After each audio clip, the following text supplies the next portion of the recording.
Hello guys. SHM की अपने lecture series में अगला जो सब टॉपिक रहेगा that is energy in SHM. काफ़ी इंपॉर्टेंट सब टॉपिक है ये, मतलब इस पर काफ़ी ज़्यादा क्वेश्चन बनते हैं। तो टाइम पीरियड जब हम कैलकुलेट करते हैं तो उसमें एनर्जी वाला मेथड जो है वो सबसे ज़्यादा कारगर है। तो किस तरीके से हम अप्लाई करेंगे, किस तरीके से एनर्जी कैलकुलेट करेंगे, वो सब हम इस लेक्चर में देखेंगे। तो देखो, सिंपल हार्मोनिक मोशन का मतलब ही यही है। सिंपल इसमें लगा है, सिंपल का मतलब ये है इसमें चेंज नहीं आएगा। जो रिपीटेशन है वो सेम तरीके से होता रहेगा। और सेम तरीके से रिपीटेशन तभी हो सकता है जब एनर्जी में कोई लॉस ना हो और ना ही कोई गेन हो। नो लॉस एंड और नो गेन। तो टोटल एनर्जी जो है आपकी वो कांस्टेंट रहेगी एसएचएम में। अगर ये एनर्जी चेंज हो गई तो फिर एसएचएम चेंज हो जाएगा। हो सकता है वो नया एसएचएम बन जाए तो फिर नई एनर्जी कांस्टेंट रहेगी, बट एक पर्टिकुलर एसएचएम के लिए आपकी टोटल एनर्जी कांस्टेंट रहेगी। और वो किस तरीके से रहेगी, कितनी होगी एनर्जी, वो हम देखते हैं। तो देखो, एक सिंपलेस्ट केस हम लेके चलते हैं स्प्रिंग ब्लॉक सिस्टम का हॉरिजॉन्टल डायरेक्शन में। ये आपकी वॉल है, ये हॉरिजॉन्टल सरफेस है। एक स्प्रिंग है जिसका स्प्रिंग कांस्टेंट के है और इससे एक ब्लॉक बंधा हुआ है। ब्लॉक का मास सेम है।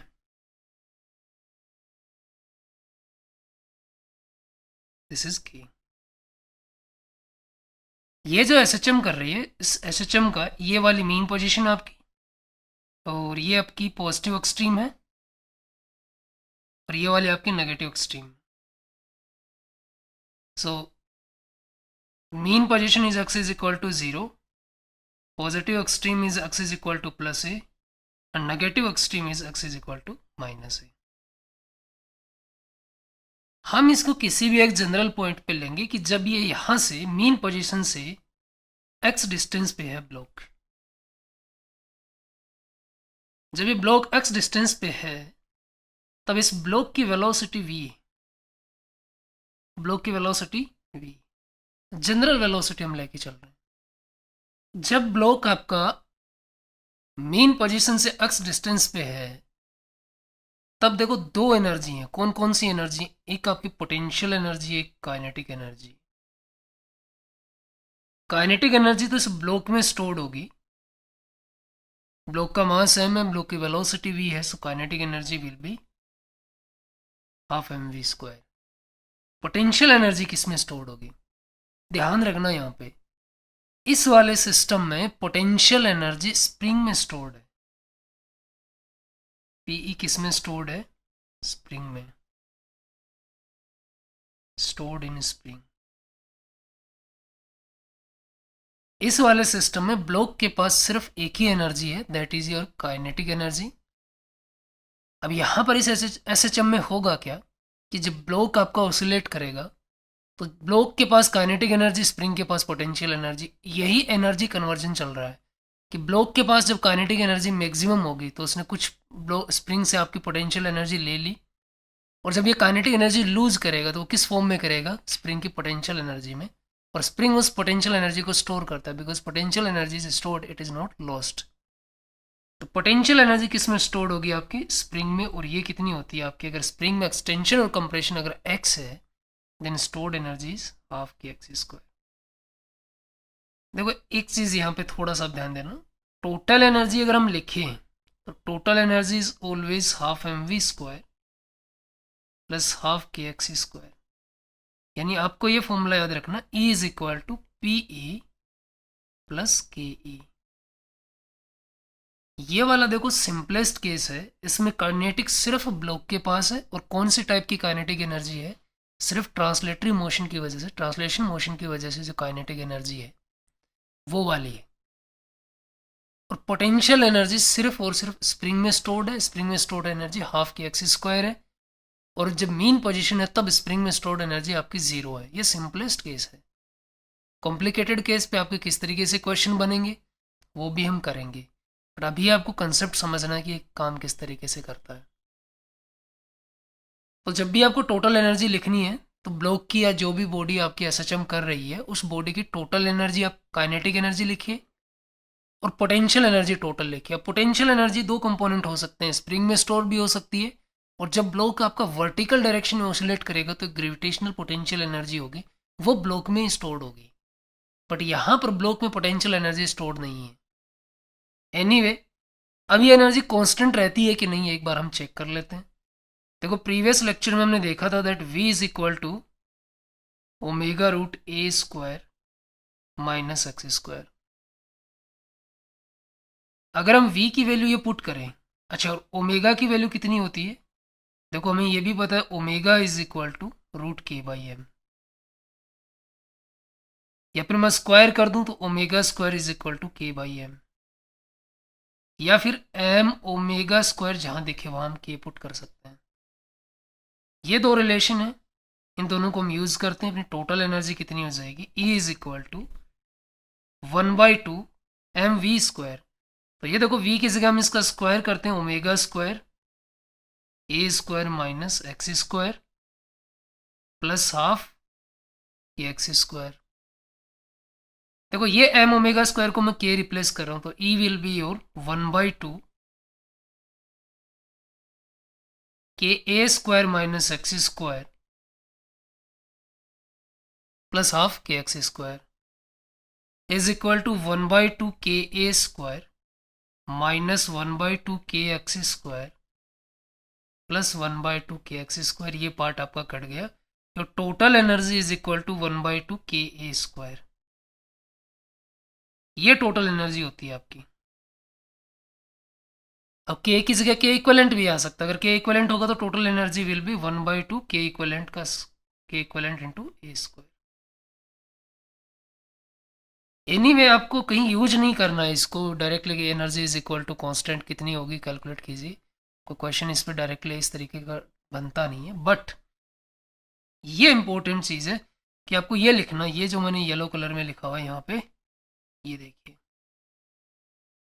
टोटल एनर्जी कांस्टेंट रहती है, हमें ये पता चल गया। अब हम इसका यूज कैसे करेंगे, इसका हम टाइम पीरियड कैलकुलेट करने में यूज़ करेंगे। देखो टाइम पीरियड कैलकुलेट आपको करने के लिए f is equal to minus K X equation बनानी ही पड़ेगी, या a is equal to minus K by M, या फिर मैं इसको के बाई एम तो आपका एक स्पेसिफिक केस हो गया, मैं इसको जनरलाइज ओमेगा स्क्वायर एक्स लिख देता हूँ। जब टोटल एनर्जी जो आप लिखोगे ना वो कांस्टेंट होगी। अब इससे हम कैसे टाइम पीरियड निकालेंगे, हम करेंगे D E by D T, तो ये क्या हो जाएगा is equal to D of K E by D T plus D of P E by D T, दोनों का डिफ्रेंशिएशन होगा। एनर्जी आपकी टाइम के साथ कांस्टेंट है तो ये वाली वैल्यू आपकी जीरो आ जाएगी, तो यहां से आपके पास एक रिलेशन बन जाएगा differentiation of kinetic energy with respect to time plus differentiation of potential energy with respect to time is equal to zero. और ये जो इक्वेशन जैसे आप ये करोगे, दोनों का differentiation is equal to zero put करोगे, आपको ये इक्वेशन मिल जाएगी, डेफिनेटली मिल जाएगी। तो बहुत सारे क्वेश्चन जो कॉम्प्लिकेटेड होंगे हम ये उसमें यही यूज करेंगे that total energy is constant, so differentiation of kinetic energy plus differentiation of potential energy with respect to time is equal to zero. Definitely आपको आंसर दे देगी। बस आपको ध्यान क्या रखना, जितने भी टाइप की काइनेटिक एनर्जी हो सिस्टम में सबको ऐड करना है, सबको लिखना है, और पोटेंशियल में भी जितने भी टाइप की पोटेंशियल एनर्जी है सबको लिखना है। अब लेक्चर देखते रहिएगा, आपके सारे क्लियर हो जाएंगे कि किस तरीके से एनर्जी आपको लिखना है, किस तरीके से डिफ्रेंशिएट करना है। अब देखो फिर से हम काइनेटिक और पोटेंशियल की हम इसमें डिस्कशन करते हैं। ये वाला जो पार्ट है इस पर डायरेक्ट क्वेश्चन भी आया हुआ है ग्राफ पे बेस्ड। अब इसमें हम वेरिएशन देखेंगे काइनेटिक एनर्जी का, पोटेंशियल एनर्जी का, टोटल एनर्जी का with respect to X. Remember what is X, बताइए एक बार। X is your displacement not position, displacement कहाँ से, फ्रॉम मीन पोजीशन।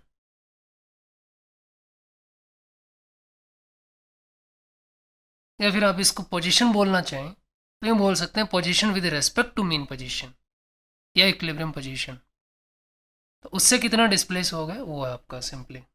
अब ग्राफ किसका, एनर्जी का, किसके साथ, एक्स के साथ। तो देखो काइनेटिक एनर्जी आपकी क्या निकल के आई थी, kinetic energy was 1/2 mv square या फिर अगर x की टर्म में हम इसको लिखें तो that was K A square minus X square. Kinetic energy की हम बाद में बात करेंगे, पहले पोटेंशियल की बात कर लेते हैं। तो potential energy was 1/2 K X square. अगर मैं वाई एक्स पे पोटेंशियल एनर्जी को लूँ और एक्स एक्स पे आपका पोजीशन एक्स है, तो ये Y proportional to X square हो गया, कोई कांस्टेंट इसमें नहीं है। तो देखो यहाँ पर आपकी एनर्जी आ जाएगी, कौन सी एनर्जी? Potential energy. यहाँ पर डिपेंडेंट वेरिएबल आपका जो है वो पोटेंशियल एनर्जी है, तो पोटेंशियल एनर्जी वर्टिकल एक्स पे रहेगी और जो पोजीशन आपका वो हॉरिजॉन्टल एक्स पे। तो यहाँ एक्स इज इक्वल टू 0, ये आपका extreme position X is equal to plus A और ये नेगेटिव एक्सट्रीम आपका X is equal to minus A. Y proportional to X square, Y proportional to X square का graph कैसे आता है? Y is equal to X square K X square या 4 X square parabola. तो parabola आपका कुछ यूँ आएगा कि X is equal to minus A से 0 पे 0 हो जाएगा, X is equal to plus A पे फिर से मैक्सिमम हो जाएगा, कुछ यूँ आ जाएगा आपका, यूँ यूँ। X is equal to plus minus A पे इसकी वैल्यू मैक्सिमम होगी कितनी? 1/2 के ए स्क्वायर और एक्स इज इक्वल टू 0 पे वैल्यू 0 हो जाएगी। अब देखो टोटल एनर्जी आपकी क्या निकल के आई थी? Total energy was 1/2 K A square. ये कांस्टेंट था, एक्स पे डिपेंड ही नहीं करता है, तो टोटल एनर्जी का जो ग्राफ आएगा वो कांस्टेंट रहेगा ये। और काइनेटिक एनर्जी आपका क्या था? Kinetic energy is equal to total energy minus potential energy. अब टोटल एनर्जी में से पोटेंशियल एनर्जी माइनस करेंगे या फिर यहाँ से देख लीजिए, kinetic energy is equal to क्या आ गया आपका? 1/2 K A square minus 1/2 K X square. तो देखो ये यूँ आ गया, Y is equal to minus 4ax square और प्लस कोई कांस्टेंट सी, इस टाइप से। तो यह सी का काम ये 1/2 के स्क्वायर कर रहा है। वाई एक्सिस पर काइनेटिक एनर्जी है, Y proportional to minus X square inverted parabola होता है। बट ये देखिए प्लस कांस्टेंट है तो ऊपर शिफ्टेड होगा, तो इसका ग्राफ कैसा आएगा? देखो मैं येलो वाले से ड्रॉ कर रहा हूँ इसका,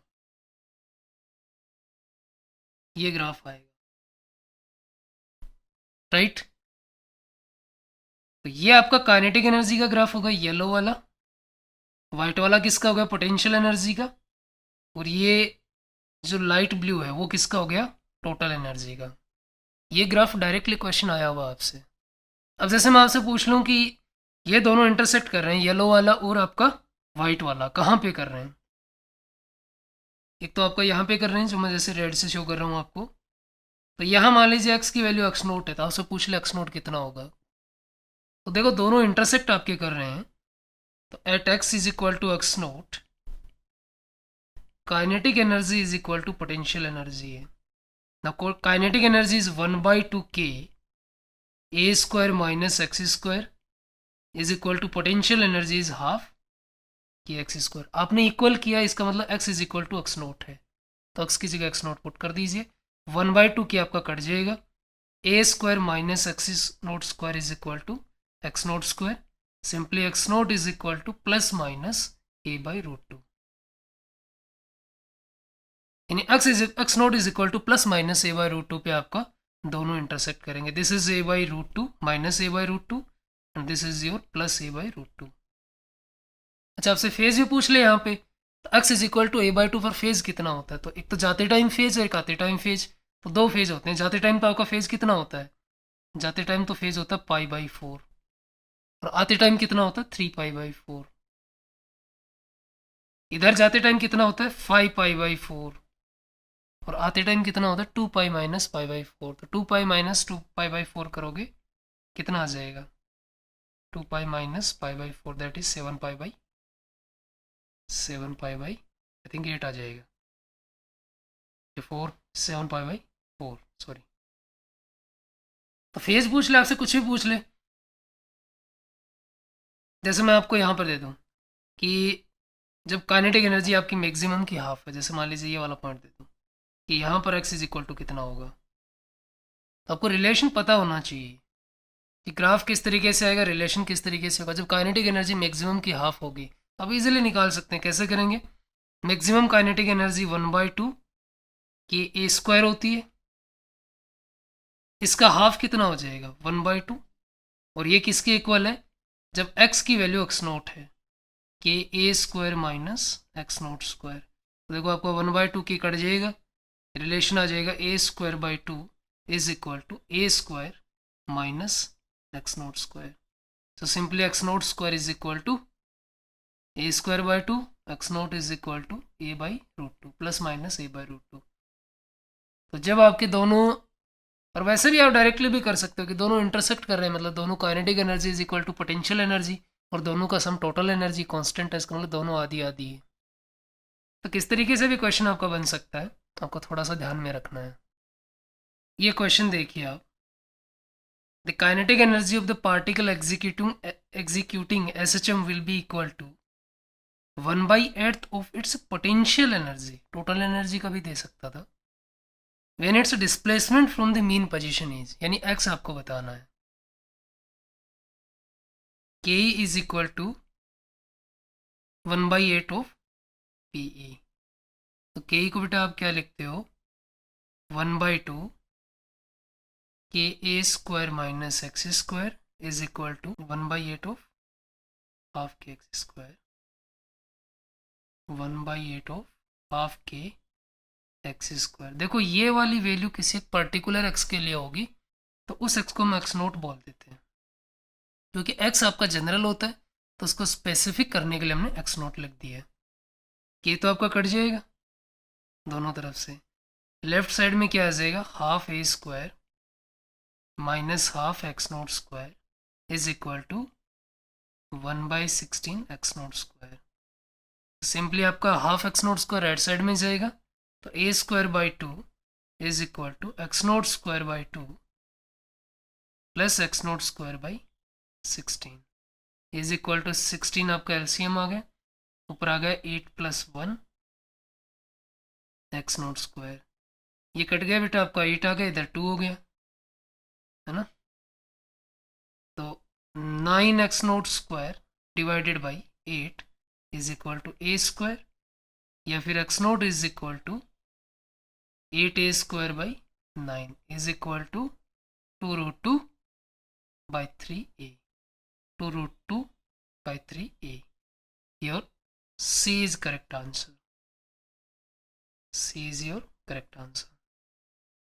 अब देखो इस पे तो इसी तरीके के क्वेश्चन बनते हैं डायरेक्टली आपका काइनेटिक पोटेंशियल पे, या फिर ग्राफ पे बेस्ड बन सकता है, तो ग्राफ आपको याद रख लेना या फिर आप ग्राफ बना लेना। एक जेईई मेंस में क्वेश्चन भी आया हुआ है इस पे ग्राफ पे बेस्ड, लेकिन टाइम पीरियड पे काफ़ी क्वेश्चन बनते हैं। इस वाले लेक्चर में हम टाइम पीरियड पे एक क्वेश्चन करते हैं, किस तरीके से आपको अटेम्प्ट करना है वो मैं आपको बताता हूँ। एक क्वेश्चन करते हैं, अब देखिएगा। इस क्वेश्चन में आप क्वेश्चन को पढ़िए, तब तक मैं ये सिचुएशन है उसको बनाता हूँ।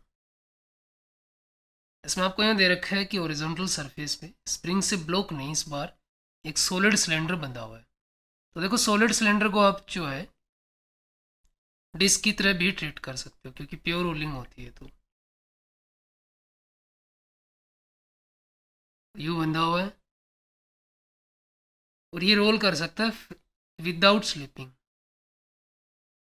कुछ ऐसा सीन, विदाउट स्लिपिंग रोल कर सकता है। Spring constant is your K and its mass is M, radius is R. Radius आपकी कट जाएगी। मान लेते हैं आपकी मीन पोजीशन यहाँ पर है, तो मीन पोजीशन से आपने डिस्प्लेस कर दिया एक्सिस को।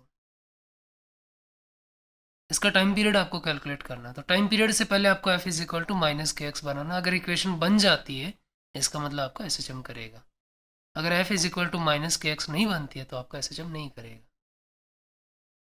ऑलराइट, अब कैसे करेंगे, देखो इसमें टोटल एनर्जी आपकी कहीं लॉस्ट हो रही है क्या, कहीं लॉस्ट नहीं हो रही, क्योंकि अगर प्योर रोलिंग हो रही है तो अगर फ्रिक्शन प्रेजेंट रहा तो कोई दिक्कत नहीं है।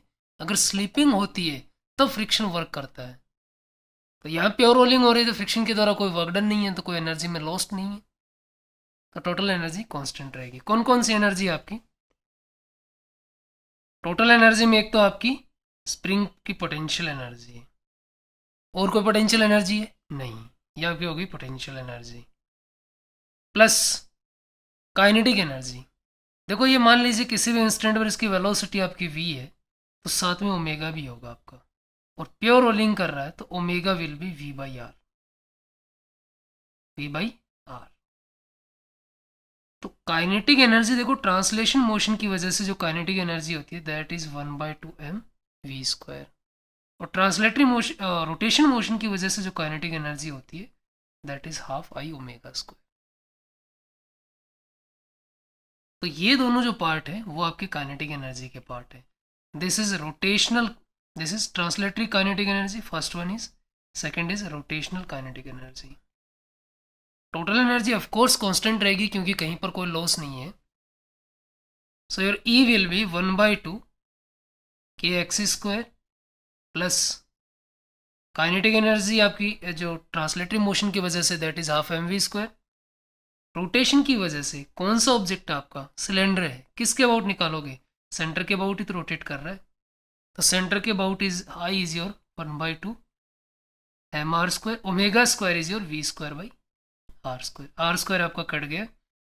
Total energy is 1/2 kx² plus half mv² plus ये कितना हो गया 1/4 mv²।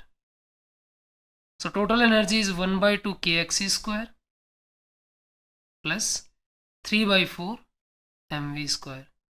अब देखिए एक चीज़ आप ध्यान में रखिएगा, ये आपका काइनेटिक एनर्जी है और ये वाला पार्ट, सॉरी मैंने उल्टा रख दिया, ये आपका पोटेंशियल एनर्जी है और ये वाला पार्ट आपका काइनेटिक एनर्जी है, और ये टोटल एनर्जी है। या इंडिविजुअल एनर्जी, काइनेटिक एनर्जी या पोटेंशियल, इंडिविजुअल एनर्जी कांस्टेंट नहीं रहेगी, यहाँ टोटल एनर्जी कांस्टेंट रहेगी। यहाँ पर ई कांस्टेंट है। जब आप डिफरेंशिएशन करोगे तो ई का डिफरेंशिएशन 0 होगा, ना कि इंडिविजुअल का डिफरेंशिएशन। बट राइट साइड में आप डिफरेंशिएशन करोगे किसका, एक तो हाफ kx² का, किसके रेस्पेक्ट में, टी के रेस्पेक्ट में, और एक आप किसका डिफरेंशिएशन करोगे 3/4 mv² का। तो dE/dt ये तो 0 होगा। राइट साइड में देखो इसका डिफरेंशिएशन कितना हो जाएगा 1/2 k, हाफ k आपका कांस्टेंट है बाहर आ गया, x² का डिफरेंशिएशन हो जाएगा 2x dx/dt प्लस 3/4 m आपका कांस्टेंट है बाहर आ गया, v² का डिफरेंशिएशन हो जाएगा 2v dv/dt। ये आपका 2 कट गया, कितना हो गया k, dx/dt को बेटा हम वेलोसिटी लिख सकते हैं, तो k into V plus 3/4m into 2v, और dv/dt को हम लिख सकते हैं एक्सेलरेशन इज इक्वल टू 0। ये वाले टर्म आपके हो गई एक्सेलरेशन। तो देखो यहाँ 4 से कटा नीचे हो गया 2, और देखो ये v कॉमन आके 0 में चला जाएगा, तो ओवरऑल इक्वेशन आपकी क्या बन जाएगी, अच्छा x रह गया यहाँ पे x रह गया kv इंटू एक्स, ये वाला x यहाँ पे रह गया, सॉरी। तो अब इसमें क्या रह जाएगा kx plus 3/2 m into A is equal to 0। So simply और ma is equal to 3/2 ma is equal to minus kx, या फिर a is equal to minus का 2k/3m into x. Of course this is your omega square, so omega square is equal to 2k/3m and your omega will be √2k/3m। Time period क्या हो जाएगा, t is equal to 2 √3m/2k। so this is your time period। अब दूसरा तरीका क्या आपको, यहाँ पर summation f is equal to M A कीजिए, summation tau is equal to I alpha कीजिए। उस तरीके से भी हम करेंगे, इस तरीके से भी मैंने आपको बता दिया, दोनों में से आपको जो इजी लगे आप उस तरीके से कीजिएगा, बट मैं आपको ये बोलूँगा कि इस तरीके को प्रेफर कीजिए एनर्जी मेथड को। एनीवे एनर्जी मेथड पे हम और भी क्वेश्चन करेंगे, बहुत सारे क्वेश्चन करेंगे एनर्जी मेथड पे, और अगले लेक्चर में ये वाला क्वेश्चन हम tau is equal to I alpha और summation of is equal to M A से भी डिस्कस करेंगे। इस लेक्चर में फ़िलहाल इतना ही। Thank you very much.